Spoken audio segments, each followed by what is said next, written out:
You just can hear me. Just hear you. Yes. Okay, well, I'm going to speak loudly.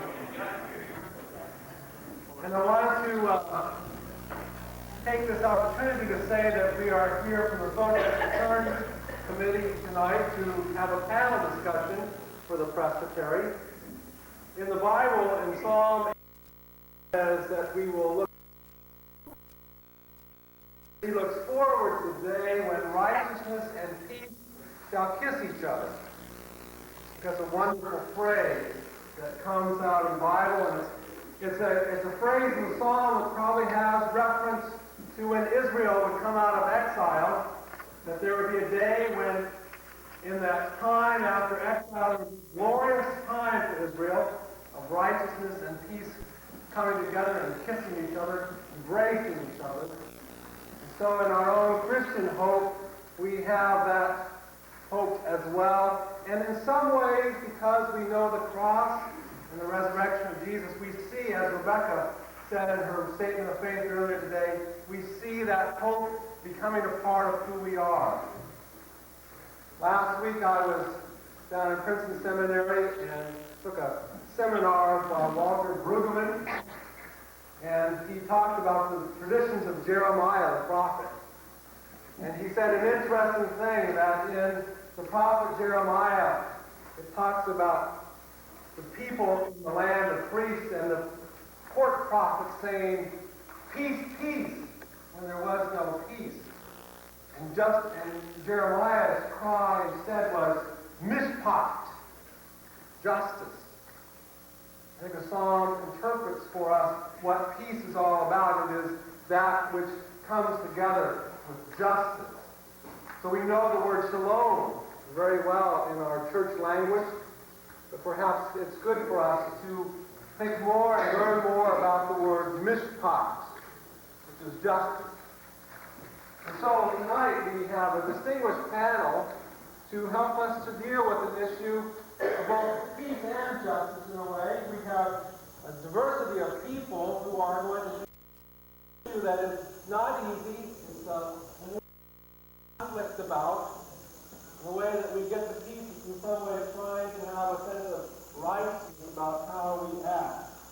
There's a complexity in this issue that is a complexity of legality, there's a complexity of political beliefs, there's a complexity of economic meaning for those different positions among our panel tonight. I hope that as we discuss this issue, and the issue is minimum wage for farm workers, a very specific issue, we hope that as we talk about this specific issue, it doesn't become the whole of what we're talking about tonight. By focusing on a specific issue of economic justice, perhaps it can make us see how that one issue ties in with so many others. So that as we in our Christian faith and Christian life seek to find justice and peace, kissing each other, we will be able to work and become a more Christian people. That's our hope tonight in the Social Concerns Committee as we have these panelists to discuss the issue of farm minimum wage.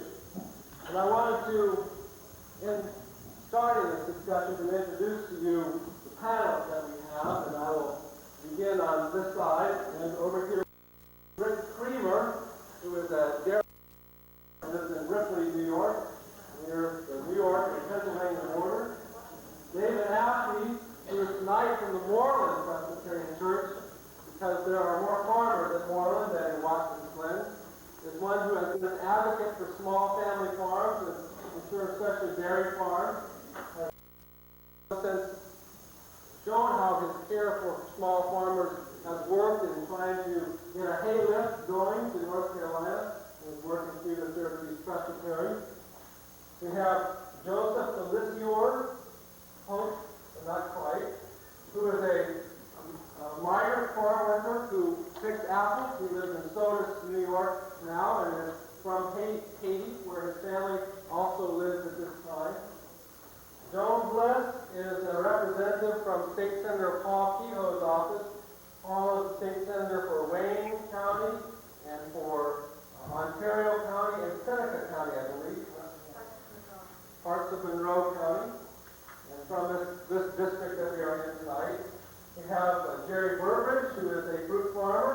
the town of Williamson, just north here. And he is also a distinguished person for being on a panel that meets every so often, I'm not quite sure how often, at the state level. They work on the issue of farm minimum wage as well as other kinds of things, an advisory council to the state. Next to him is William Wood, who is representative of the Division of Labor Standards for the state of New York. Bill is from the Rochester area and is in charge of overseeing that the labor standards set by the state are kept by the different people involved in those, underneath those laws. And finally, at the end, we have Stuart Mitchell, who, besides being the spouse of the host pastor here, is also the president, I'm not sure what your title is, Stuart, Executive Director of Rural Opportunities Incorporated, an advocacy group for farm workers. Stuart also serves on the Farm Worker Advisory Committee that advises in state governments. Now, having these distinguished panelists, one of the things that I had wanted to do tonight with our discussion was to have an interaction, not to just have people to make presentations. There was a TV show on the public broadcasting stations during February and January, maybe March, I'm not quite sure. It was a 10-week series called Ethics in America. Some of you perhaps saw one or two or maybe all of those. It was a very enlivening series, helped to get at different ways in which we can be in our political and so forth life. And the style of discussion then that we hope to have in this panel discussion tonight is one in which we can ask various questions of the panelists and have in response that we might be able to get into the center of this issue, though in some sense we only touch the tip of the iceberg. So I'm going to try to moderate this discussion, and at the end there will be time for you to ask questions. Also, you have been given some literature, and you might have been able to look at that and to be able to ask questions from that.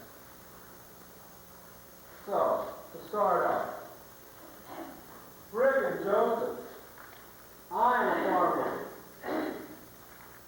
Good night.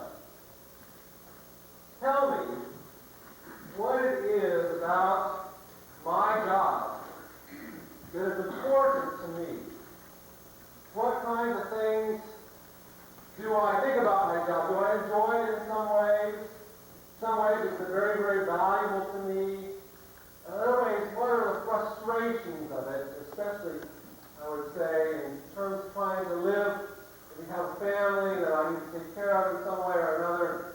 What kinds of lives is it like for what kind of life is it for me as a farmer? Maybe Rick can share on the hand. I can have you start.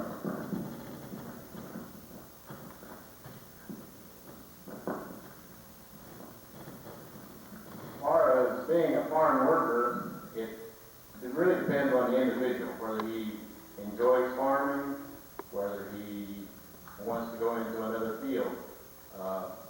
One thing you have to understand, if you become a farmer, you have no 8-to-5 job. For example, as a dairy farmer, let's say you start milking at 5 o'clock in the morning, and you might finish up at 9, 10 o'clock at night. Once you get the milking done, you have your breakfast, and you come back, you do field work, you do whatever is necessary to keep the farm going. Do you enjoy this work? Is it meaningful to you? My personal experience and the way I feel, yes, I do enjoy it. My family enjoys it, but this is one thing that the individual coming to a farmer wanting employment has to understand. If he just coming there temporarily, I would say he'd better look in the field that he's really interested in, whether it's dairy farming, grain farming, picking apples, working in grapes, or whatever he might want. As far as your family, this is one thing that I would really suggest somebody is not giving a plug to rural opportunities, but they really have helped me out.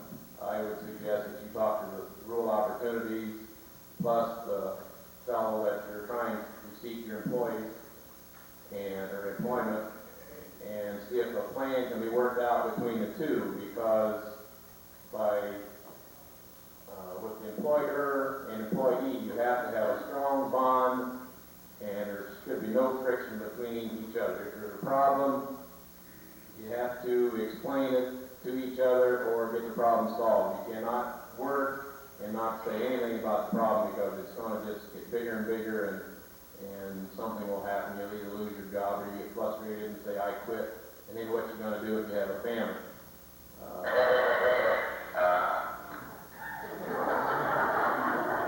I think that fellow just quit right there. But I feel that one thing we could do is go through rural opportunities, and it has helped me. It did some schooling for me that I could have if I do choose other employment. At this point, I'll let the other gentleman here explain his views. Joseph, tell me what it's like picking fruit for a living. Oh, picking fruit for the living, like eat it for it, and you've done with it. You have to speak in the mic. You've done with it, so tomorrow maybe you found it for it, but maybe you don't. So you are going from place to place and looking for Place to place. how long do you stay in one place? It is 2 to 3 weeks, maybe 4 weeks. And then you move on. You move, take all the chances you can find something to do. If you don't, so you got to keep whatever you have on your bucket. So it's kind of a thing where you have to keep things very close and then move along. Now, is there some enjoyment about the kind of work that you do? Do you enjoy getting out in the field? Well, I'm really enjoying that, because that's all I can find. See, whatever you got over your hand, that's how you cut on. But I'm not happy with it. So in some ways it's a frustrating job. Yeah. Okay, Jerry? I'm your friend. Maybe you can have a mic. And I'm still a farm worker. And I've been working on your farm, picking apples for several seasons. You and I were out working in the orchards yesterday, and at a break we talked. And you heard me say things like, maybe you've heard Professor Joseph say, since you have an apple farm, a little bit about my frustrations and my dreams. Tell me about your response to that. What does that do in you? And as my employer, how come I have to live my life with that kind of difficulty, that kind of frustration? I don't know if you can answer me that, but we're just sharing in the orchard.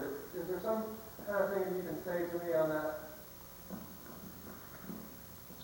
Yeah, I think first of all, the important thing is that we're talking.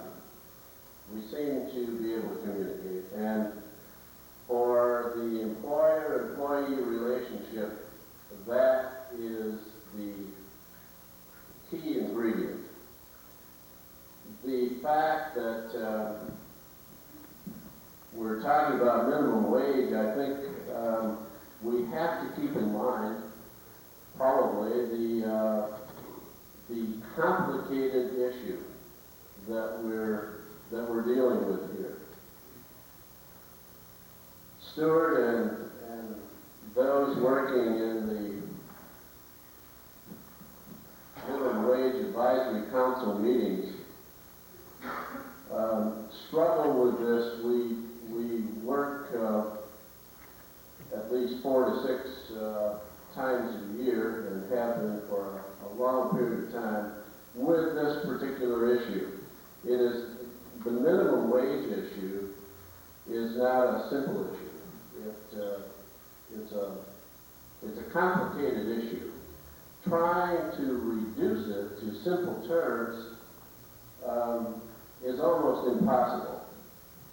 I think what is helpful is to speak about human terms. and to deal with it as we would deal with any other type of friend that we would have working for us. I think it's important for the employers to form some type of relationship with their employees. This is not unique, certainly in the agricultural field, but I think it's important to do that. I think it's also important for the community to begin to understand people, the people with different cultural backgrounds. I think for a number of people in the agricultural community, they have not had the opportunity to do that. In an area where fruit is grown, there is that opportunity because there will be, during the harvest season, a number of different people from different cultures that will be living in the area. And I think as we begin to understand people, then it's easier for us to begin to deal with issues involving those people. Now, specifically, in regard to your question about the wages paid, I did take the time to, and I know Stuart, and he wows me every time I'm with him. He passed out an awful lot of material. I tried to eyeball to see what he was sneaking in here this time. I did take the time to go over the accounts of 6 of our workers for 1987, just to get a range of what the wages were for those particular 6 people. I don't know whether you would want those shared at this point or not, but the average per hour, I did it a number of ways. The average per hour was a range from $6.31 per hour to $9.75 per hour. I think one of the things that we have to keep in mind is that picking fruit is like any other type of job. I could not do it and make a living wage. It requires the skills and gifts. There are Michael Jordans out there that are Michael Jordans in the apple fields that are unbelievable in the gifts that they have to do their job. So the perception that there's a wide range is probably true because of the varied gifts of the people that are doing the work. It's hard work. There's no question about it. There's hard work. A survey was taken just recently by Cornell indicating that most of the migrants in Wayne County return to the same farms for an average of between 4 and 5 years. We have some that have been coming back nearly 30 years. There is no gun to the head. They do it, I would think, because there are several reasons. There's something about the security of knowing that you have a job that I think is satisfying. The particular people that we use, and I know this is not unique also, they pick apples in this area, and they're picking citrus in the Florida area during the winter time. They are gifted people, and they're people that we have gotten to know and to love, and they're part of our operation, a very important part. I've taken a lot of time here. Yeah, I want to get back to Joseph. Joseph, having heard of Jerry over here, he's saying that your work is valuable in some way, but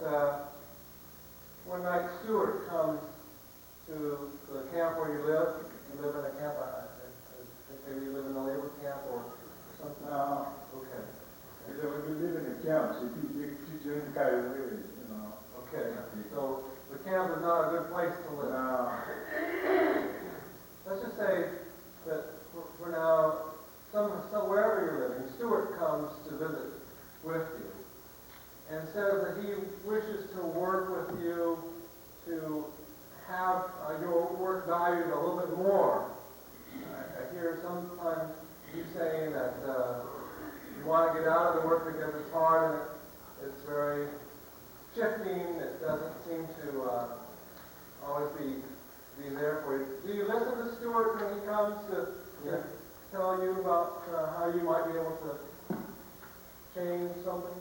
Would you cooperate with him in some way? Oh,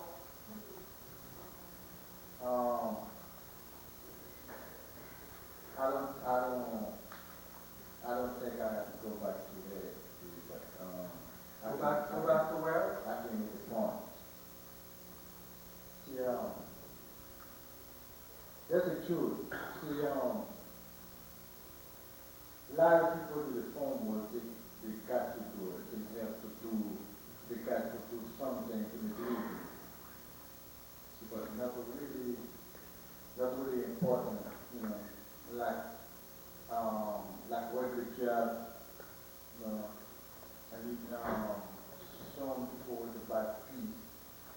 Whatever, if you would buy peace, you just kill yourself almost for nothing. In other words, instead of getting paid an hourly wage, I don't know if you would understand, we get paid per amount of work that you do, and it's divided up into pieces, and you do so many pieces, and you get paid so much per piece, right? Yeah, I get paid so much a piece. Okay, but after that, you're gonna have, I don't know, because especially from New York, some don't pay unemployment benefits.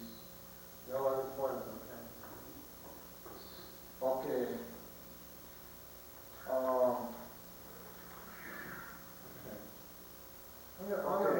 I'm going to move on, okay? Just to talk to Stuart for a second. Oh, were you going to say something? I'm sorry. Yeah, I think it's done. Okay,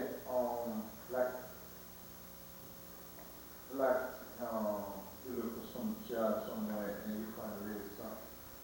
Okay, you would buy 2 or 3 weeks, 4 weeks, month, 4 or 5 weeks, maybe half a year.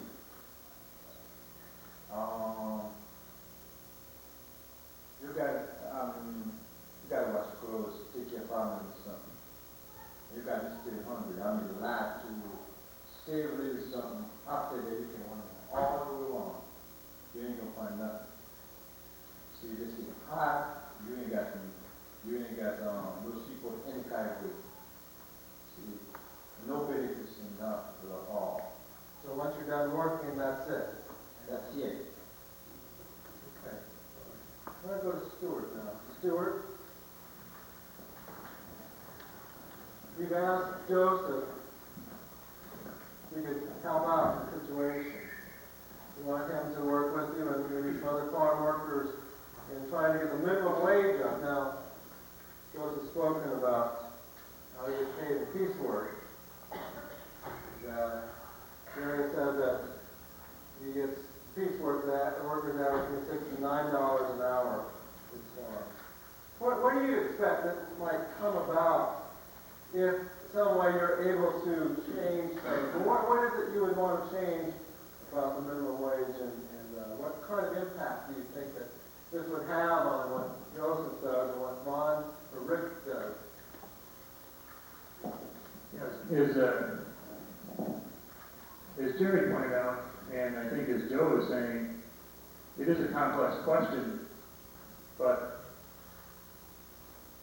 one of the best ways that the issue can be dealt with from an institutional perspective, and I think that's one of the complexities that you'll notice tonight, that those of us who talk about change tend to talk about it from an institutional perspective, and those of us who talk about the work as a personal friendship relationship and so forth tend to overlook the institutional side of what it takes to provide the protections for workers that all other workers take for granted. There are 2 points I think that we need to understand to begin with. From our perspective, from the advocate's perspective, we see no difference in the work of a farm worker versus the work of a factory worker in terms of their responsibility, cost to living, their commitment to their kids, etc. They're the same kind of person. Secondly, that there's really not enough money to go around when you make $3.35 an hour, or even $4 an hour, or even $6 an hour.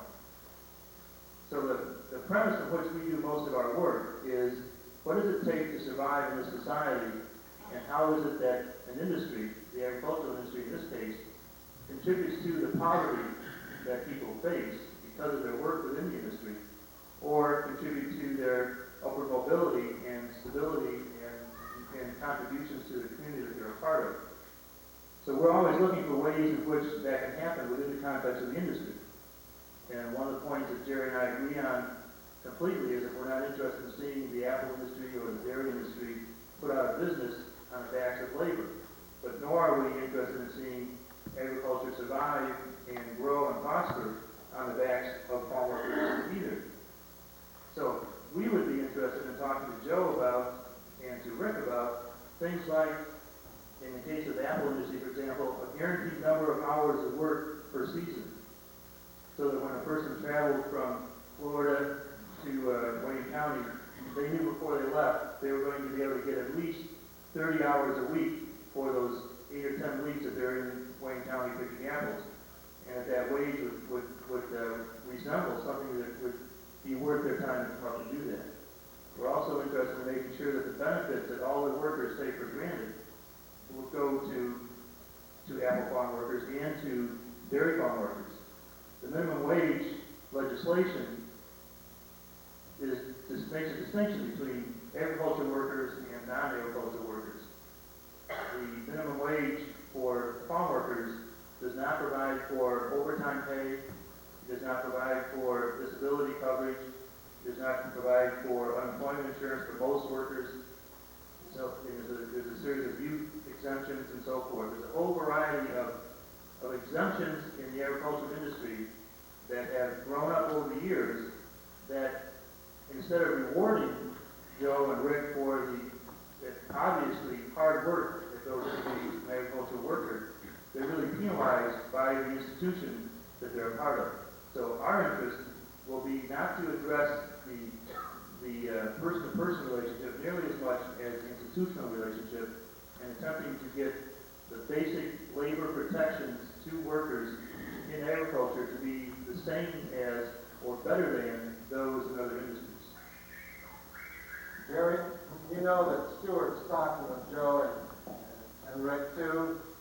They're trying to sponsor legislation that will help to raise the minimum wage and perhaps some other issues. That's really a little bit outside of our field tonight. I just want to say that he said that in case you want to answer some of that too. But you're good friends with Paul Kehoe, who is a apple farmer himself over in Wolcott, besides being a state senator. And you also know Joan Bliss, who works at Paul's office. Now, you happened to be together with Joan for lunch one day. What kinds of things would you tell her that would be maybe helpful for you in what you want to see happen in terms of this legislation that Stuart and Joseph and Rick perhaps are proposing? Well, I think, first of all, one of the important things to mention at this point would be that there's a very fundamental sound reason why agriculture was placed in a different category from some of the rest of industry. I think there are a number of factors that are out of control or out of the control of growers or farmers. We all think of weather. There's very little that we can do about that. But that's only one. And I think the difference between industry and agriculture, for the large part, is that in nearly every category of agricultural commodity, the grower or the producer does not set the price for that particular commodity. That's a little different than most of industry. So I think that's a nuts and bolts issue that Stuart and I have spent a long time in debating. I appreciate more than I can begin to say the tireless effort that Stuart Mitchell puts into this particular cause. And as a result of that, a lot of important things from the human standpoint have happened in this state through his efforts. We are adversaries in many issues because of the places that we find ourselves. But I think there are real differences that we have to mention between industry and agriculture. Now, what I would mention to Joan would be that probably there is no way that we can be competitive and that we can continue to function as an industry if we have to guarantee wages for work that is not accomplished. There is no way that I can see how that is going to be a factor. I haven't been able to figure out the arithmetic where that comes out to a successful business operation. And it seems to me that there are a number of things that are distressing the farmer, not only in New York State, but across this country. I hope that the institutions will work as hard for the employer as they do for the employee. I think it's important that all of the institutions recognize that both sides of this particular situation have to be dealt with rather carefully. And it's important to do that, I think. Stuart, let me give you a chance. Now, your turn to talk to Joan. Except you're going to write her a letter. And I want you to tell me what in this letter you would ask Joan to do, ask Senator Kehoe to do in terms of legislation for the state. And could you be fairly specific on this?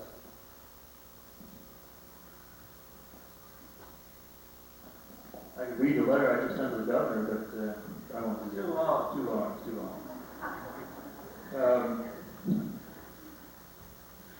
Again, I would go back to the very basic points that there's absolutely no difference between a farm worker and any other worker in terms of their needs and their requirements of employment. And that in this day and age, it's incomprehensible to me to understand why we would not provide the same basic labor protections to all workers. And so I would be talking to Paul about the importance of fairness to all the workers and certainly to all of his constituency in Wayne County and not just the employer side. Specifically, we would be talking about making sure that the minimum wage for farm workers went up exactly the same as the minimum wage for all of the workers when it went up. That would be one thing we would say. As it is now, farm worker minimum wage is a separate piece of legislation, does not increase when the general minimum wage goes up. We would be asking for unemployment insurance to be included for all farm workers, not just those who work on large farms. About 25% of the farm workers are covered under unemployment insurance right now.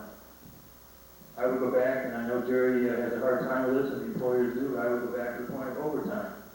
You've already heard the number of hours that people work, and they get no compensation for that tremendous extra effort that they put in dealing with production schedules in the most cyclical industry in the country, and one that ought to include protections for people who have to work 10 and 12 hours a day in order to get the crop out. Overtime should be a basic, and yet we cannot seem to even get to the first base on the issue of overtime. So I would continue to push overtime. I would continue to push things like getting farm workers covered under the New York State Labor Relations Act. Right now, no farm worker is protected and given a right to organize and protected under the New York State Labor Relations Act. That is an incredible barrier for workers interested in getting together for collective bargaining. So we would certainly be interested in pointing those kinds of things out. In addition, we would probably also talk about some of the work conditions, such as field sanitation, requiring that toilets be in the field and that those requirements be enforced, drinking water provided for workers, those kinds of working conditions that right now farm workers are excluded from, we will continue to ask the senator to support and to deal with the entire constituency of Wayne County, not just the industry workers, not just the industry owners. Joan, you've had lunch with Gary and you've received a letter from Stewart. What do you do in the process of receiving these things? You probably want to answer it down the line, but you probably want to do some research. But what goes into any kind of conversation you might have with the Paul Kehoe about this issue? What are you going to do, having got this letter from Stewart? Before I can approach him, I have to go through and get all the background. I did get some background before coming here tonight. And I went all the way back to where minimum wage first came into existence in the 1930s. And that is right where the farm workers were separated from everyone else. And I think the reason for that was the Depression, and everybody was concerned with keeping the cost of food down. It was separate from then on, and it's the federal government that dictated that. And probably it would have to change there before the state government would change. They usually follow. And the thing with minimum wage is you kind of want it more uniform than just going state by state. And that is why New York State does not have right now a minimum wage bill in existence. I think it's been bandied about, but they kind of just table it until the federal government does theirs. In order to get the senator's support on any bill that comes in, do just what you've done. You write the letters. He would go back through and find out what exactly his constituents wanted. The farm workers,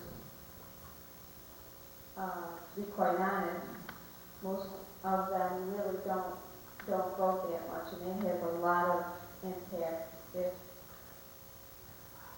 If they want to get things changed, they're going to probably have to start there, getting their voice heard. The farm, working hand in hand with the United States Farm Bureau, would definitely help. They're very powerful lobby. It's just the senator's vote, yes or no, is not going to make a difference. Maybe, would you go maybe to Bill Wood? Now, you might know Bill Wood, but we got him up here in the panel. Would you maybe go to Bill Wood and ask him for some help in trying to understand? You've done some research already. Would you go to somebody else to get some research, just on the history of what the laws are? Maybe you have that all here. I don't have it all here with me, but we do have a research department in the Senate that would have it. I don't know if you go outside and cut it. Okay, well, just for the purpose of our panel, I'm going to have you go outside. And Bill, maybe could you share with us kind of how you've seen the history of farm labor legislation and what the present laws are? Can you spell those out to us as clearly as you can? In 2 minutes, no. Well, let me expound a little bit on the minimum wage. Okay, I put some figures together I think everybody might be interested in. The general industry, other than farm, first became effective the minimum wage in April of 1937 for women and minors only. This was for protections of the women and minors. In 1944, these protections were extended to the male workers. No farm workers were involved with this particular aspect at all. As far as I can go back, the dollar amounts in October of 1962, the minimum wage was $1.15 per hour. In February of 1968, the general industry minimum wage was $1.65 per hour. And now the farm workers became covered under minimum wage in October 1st, 1969 for $1.40 an hour. So now we're looking at the difference between $1.40 and $1.65 immediately. And then in July of 1970, The general industry minimum wage went to $1.85. In February of 1971, the farm went to $1.50. So now we're seeing 35 cents, 25 cents evolve. In 1974, we now became corresponding dates with a minimum wage increase. May 1 of 74, general industry went to $2, farm $1.60. January 1 of 75, general industry $2.10, farm $1.80. January 1, 76, $2.30 general industry, $2 for farm workers. Now the farm workers stayed stagnant until 1984. 1978, general industry $2.65. January 179, $2.90. January 180, $3.10. January 181, $3.35. Farm worker now is still back to $2. Now there's $1.35 an hour difference. February 4th, 1984, the farm worker went to $2.75. July 184, they went to $3.35. Now it's caught up. Now it's caught up, but not in the year. You have to go for 4 years. So in other words, if it happens that this year the minimum wage for workers in any industry raises to $3.75 as proposed for Congress, farm minimum wage doesn't go up? Well, a year ago, the Farm Advisory Council, and the proposal was then that they would have a two-step raise.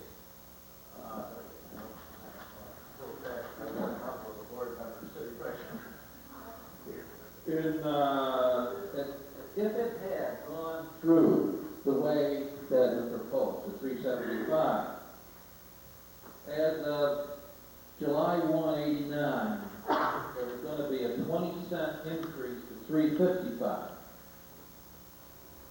Then the lodging allowance was also going to raise for one person to $3 per day if a house is furnished to an individual, and $5 for a family, to a worker plus family. The final step to meet the $3.75, which would brought it up to the general industry, would come on July 1 of 90, another 20-cent increase with a $6 housing allowance for the farmer and family. So again, they didn't stay step by step as Stuart really was proposing. They were going to stay 20 cents farm.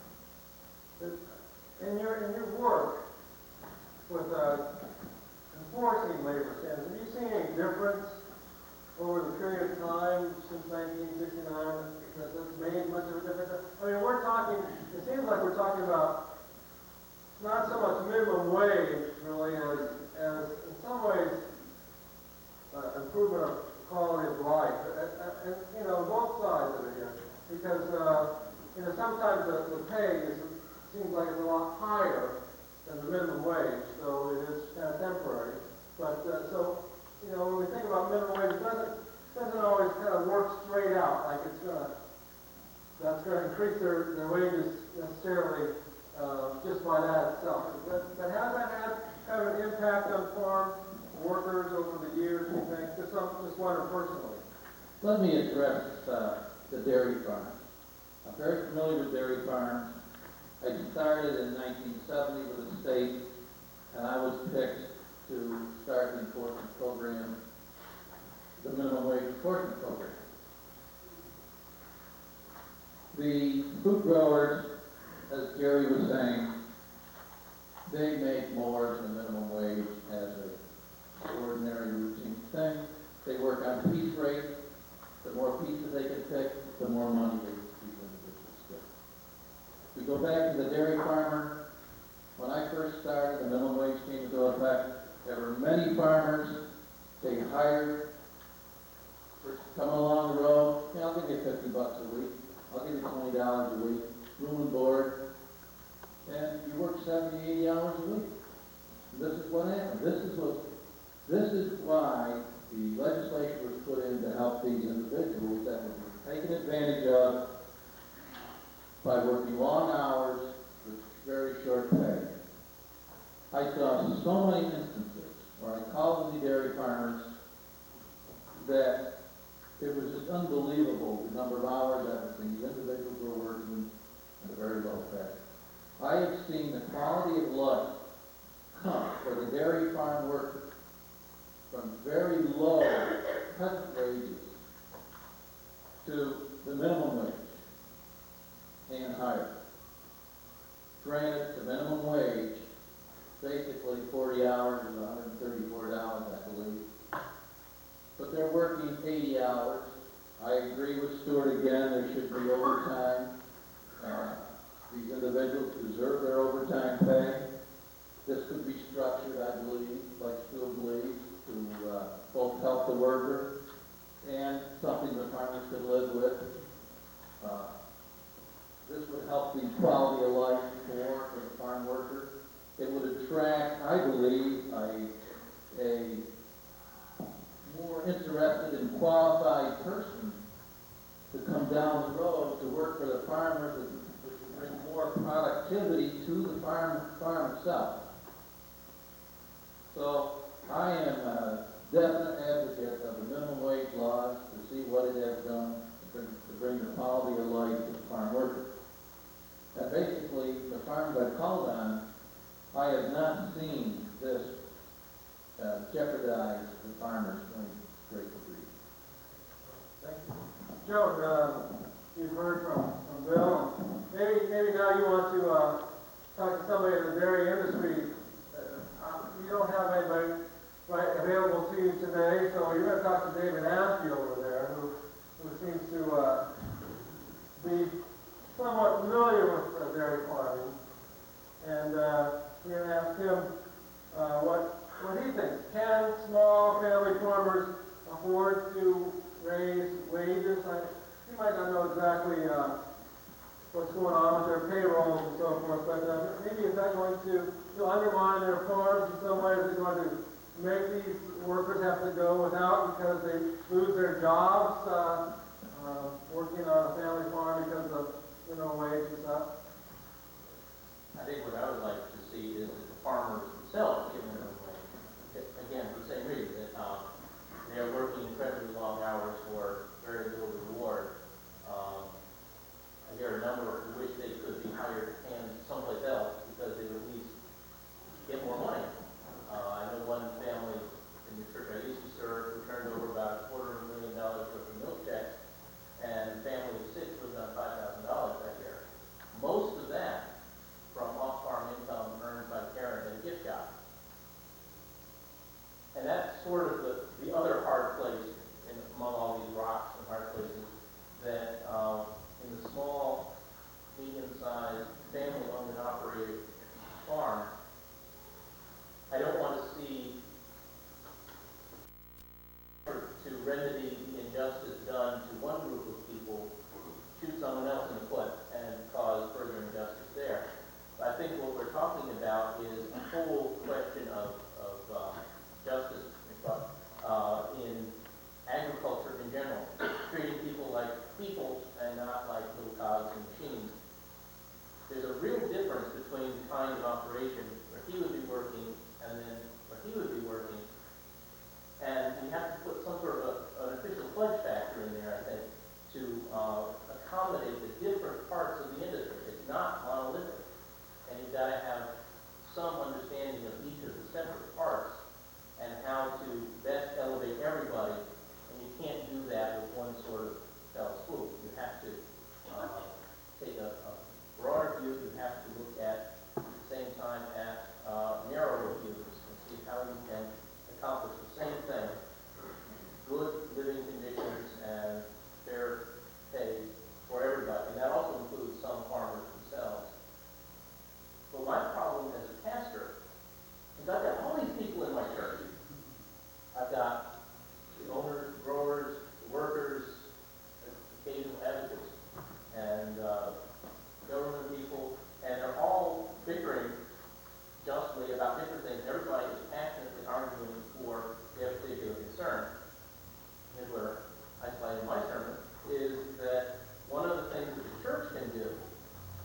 is to provide a forum like this where people can discuss such issues and can do it on the basis of we are all brothers and sisters in Christ and not advocate or grower or worker or whoever, but that this is a safe place to discuss these things and realize that we're talking some fundamental large issues and that a lot of this other stuff is tactics. That if we want to fundamentally improve people's lives, then how we go about that is open for discussion. But I think I've heard everybody looking basically at the same thing, which is to treat people better, more justly, more fairly, more equitably. The trick is how to actually legislate that, how to work it, and things like that. Ultimately, agriculture in New York State, I know of it, is faced with a lot of outside pressure. Like you were saying, you start with the weather and work more complicated. You have federal policy, you've got multinational corporations, you've got banks, you've got all sorts of things, none of which have easy solutions. And I think we have to take a multidisciplinary approach and hear from everybody, and then try to spin it all out into some kind of coherent thing. I think it's going to be hard enough for a bunch of Presbyterians to figure out some good working positions tonight out of all this, much less getting 7 or 8 times as many people to be able to draft specific legislation. I think that it's something that has to be done, and everybody's going to have to passionately speak their piece. And I think that in there, the church has to add in its piece, which is breaking down barriers, keeping people talking, peacemaking, things like that, and to provide a theological perspective. And that's that the issues of stewardship of the land and natural resources, there's also stewardship of our human resources and taking care of people. The Bible has always spoken for justice for the downtrodden and provision for the poor and justice for people of color. Everything the church has been arguing about over the last 2 millennia comes to bear in some way on this issue. And I think that makes the church an important party to the conversation. I think it's important that the church interject itself. Because I don't see state government often calling up the 800 number for the church and saying, what's your perspective? We have to tell them. And one of the things we can also do as church, Presbyterians, is to help people who are at ground level working to do some of that organizing and to do some of that self-help stuff, because that's one of the places our mission money goes, and our self-development people funding. And I see a very important role for the church in resource pumping, taking resources where we got them and pumping them to places that need it, and helping small rural congregations who are faced with ministering to these people to help them get to the money and the people and the resources to really do something with them.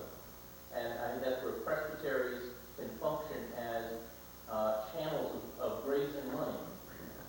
I think that self-development stuff is very important, and that's something that churches can do well. We have congregations sited all over the world, and we have pastors who can call up somebody at the presbytery and say, how do we get money for it? And I've given that sermon a bazillion times in Katy, Syracuse, I'll give it here, that churches can be the first line of referral and resource. We know how to get stuff done. After all, we're largely bureaucratic at times. So let's use some of those gifts and try to find something. And just remember that basically we're all in this together. God help us all. John, you've heard some different opinions. What are you going to say in a nutshell? What are you going to say to Stuart when you're right back? I don't think it can be said in a nutshell, but you almost wonder how much government should get out of it. I was wondering about too much already. I don't think the minimum wage issue, from what everybody here is discussing is enough. He's listed a bunch of different things. You going to address some of those in your letter to him? Or I know I'm putting you on the spot because you didn't do research on those items. So are you going to try to address And those? unemployment and Yeah, after doing research?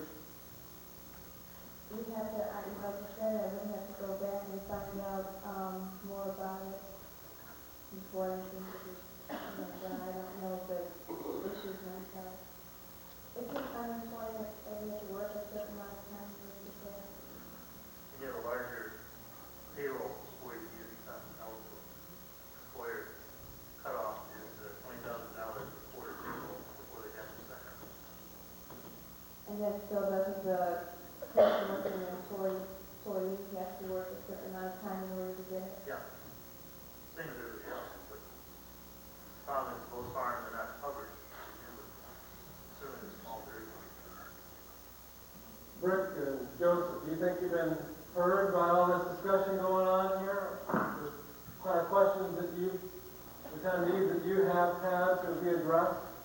Has that been heard by all this process, do you feel? About this, right? Do the people understand your problems and were they concerned, do you think? Oh, yeah. Rick? I think all the problem has been discussed, but again, it boils back down to the farmers and community. How many small farms are around that are just barely meeting their financial needs because of the cost of the machinery, equipment, the fuel, and everything like this?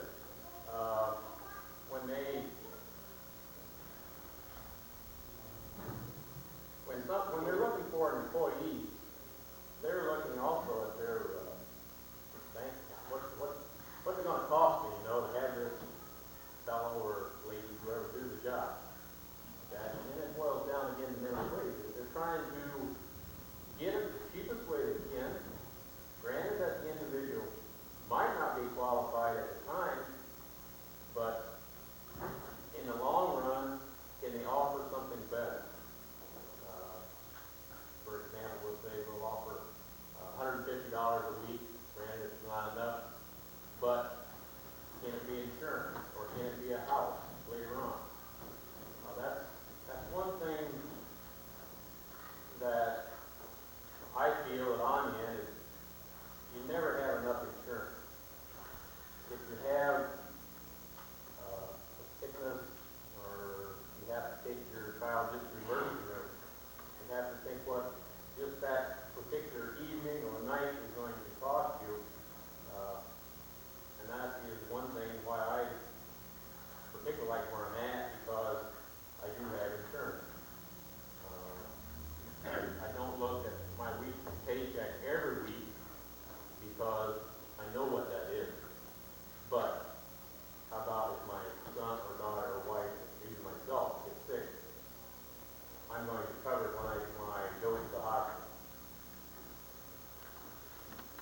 Stuart and Jerry, I'm going to let you close our discussion tonight. And you just make some final comments. I know that we have been a little shorter of time than I thought it would be, but you are both on the Minimum Wage Advisory Council for the state of New York.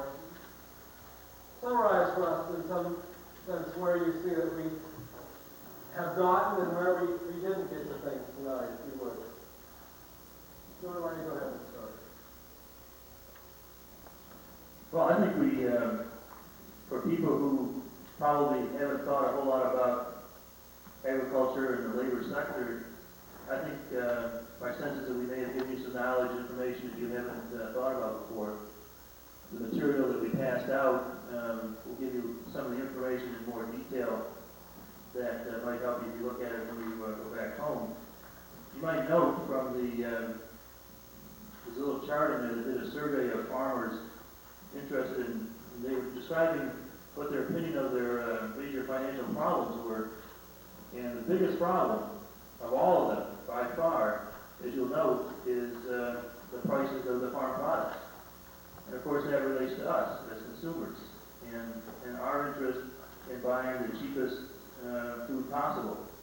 And I think from a more global perspective, the cheap food policy that Joan kind of described as starting in, I guess, World War II, probably before, is something that we as consumers have to really come to grips with, because we are the ones who are the users of the product, and recognizing that some stuff that we buy from foreign countries is really brought to us by slave labor, that we might want to look at that product that is brought to us by workers who are organized, or by workers who are treated well, and who have an opportunity to be voiced, and have their voice heard. So I think that's something that we as consumers have to pay attention to. And I think the other analogy that comes to my mind, and I'm not in the church, but I hear about the debate that goes on about the minimum salary for preachers and what the local churches pay.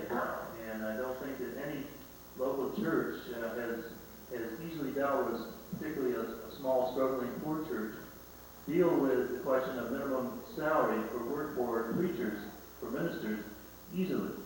And yet the Presbytery and the wider church body has to say at some point, the least we're going to allow one of our own to be exploited is X number of dollars, $11,000 or $10,000, or whatever that floor is. You have set a minimum salary, just the same way as we're talking about a minimum salary for workers, a minimum right that they have to exist. I think that's a really important point, and then we have to decide what is that basic level, and what is fair, and what is just. And if you can come up with a rationale for why it's just to have a separate and unequal set of regulations for farm workers from other workers, then you can go to bed and sleep fine on that.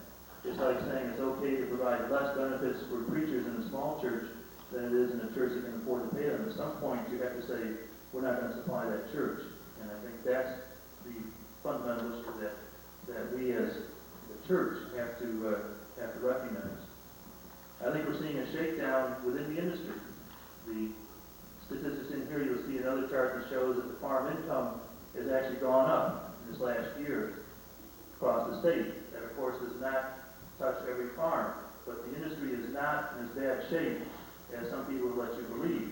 The industry is being shaken down, just like the small grocery stores were, and the small dime stores, and the village stores, and so forth, that no longer can compete against the Wegmans and all the other stores.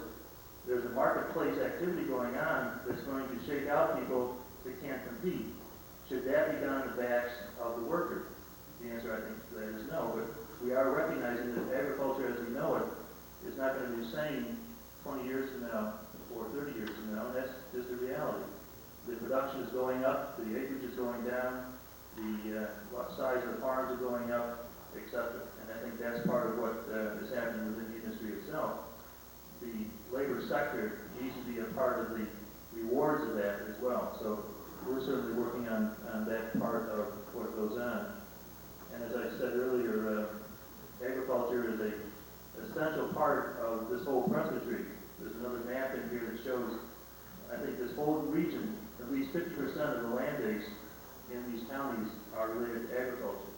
That means every one of us here are touched by agriculture in our churches and what we do in our community. So it is not a superfluous issue that we're talking about, and the labor sector is just one part of that, as other people have pointed out. It's always difficult to follow Stuart, and in a lot of ways we ride together once in a while to meetings, and it's amazing how much we agree, and it's also amazing to me how he gets his facts mixed up. One of the largest costs that we have to deal with as employers is housing. We have to provide free housing. The housing sits there for the balance of the year, but the costs continue. For those that are in sewer districts and so forth, those are annual costs. The cost of housing has just skyrocketed. The other thing that is a tremendous burden to the small business person, whether it's agriculture or non-agriculture, is the amount of paperwork that's required by the employer. That's a burden, and it's a burden outside of agriculture too, and I recognize that. I appreciate personally the opportunity for this group to be able to share our thoughts and our ideas with you. I do have a little idea of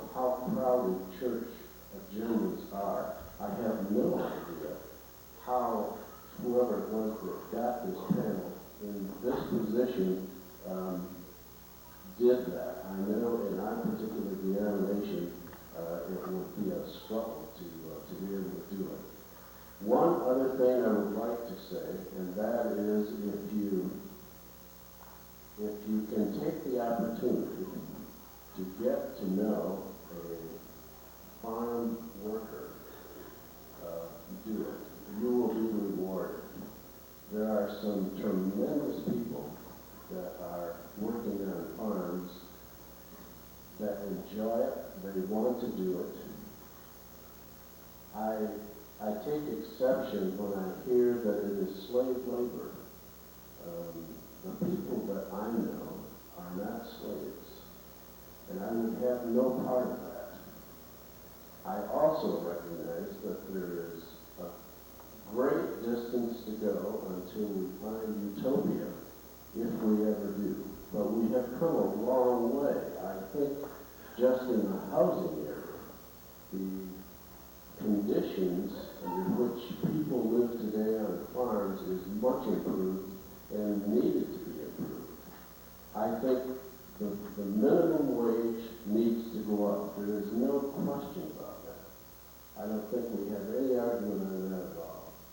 But I think there's a larger issue that everyone needs to address.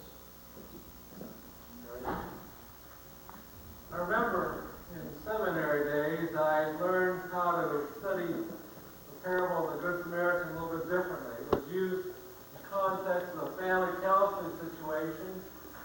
That what happens in the parable of the Good Samaritan is that in the end, the people who listen to the parable are changed because Jesus reinterprets for them Samaritans. Samaritan always had been enemy, and to make the Samaritan good was to change their thinking. In some ways, I feel as we discuss this issue in this kind of forum, and we have barely touched the tip of the iceberg tonight, as we can continue to bring out those kinds of issues, as we as a presbytery can continue to look into those issues, we perhaps do what Jesus tried to do in telling the parable of the Good Samaritan, and that is to change our vision of how things can be.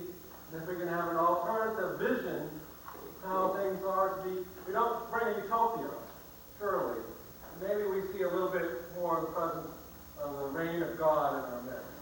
And I thank you all for being on this panel this evening, and I know that we are probably running short of time, so there will not be opportunity for discussion for the presbytery at large, though I know that several of you will be able to stay at length after the service, after the time